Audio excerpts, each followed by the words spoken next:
நேற்று தினம் ஒரு கூட்டத்தில் நான் பேசினேன், குளத்தூர் கூட்டத்தில் தான் பேசினேன். அப்ப கொரோனா காலத்துல மக்கள் கடுமையா பாதிக்கப்பட்டாங்க. அந்த காலகட்டத்தில் ஸ்டாலின் மக்களுக்கு சரியான ஆலோசனை கொடுக்கல.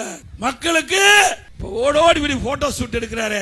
அப்ப எங்க காணாம போனன்னு சொன்ன உடனே புலம்புறார், என்னை பற்றி தவறா பேசுறார். காணாமல் போனான்னு தான் சொன்னே ஒழிய உங்களை பற்றி தவறா எப்பொழுது பேச வேண்டிய அவசியம் எங்களுக்கு கிடையாது. ஆனா நீங்களும் திரு ஸ்டாலின் அவரும் உதயநிதி ஸ்டாலின் என்னென்னலாம் பேசுனீங்க. காலுக்குள்ள இருக்கிற எவ்வளவு கேவலமான வார்த்தை.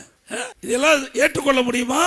ஸ்டாலின் அவர்களே, நீங்க ஒரு வார்த்தை பேசுறீங்களா, 10 வார்த்தை எங்களால் திருப்பி பேச முடியும். அது மட்டுமல்ல, இன்றைக்கு நான் எந்த ஆயுதம் எடுக்க வேண்டும் என்பதை தீர்ப்பளிப்பது எனது எதிரிகள் தான் தவிர நான் அல்ல. அவள் என்ன ஆயுதத்தை எடுத்தாங்களோ அதற்கு முறியடிக்கின்ற விதமாக நாங்க எங்களுடைய ஆயுதத்தை எடுத்த தீர்வோம்.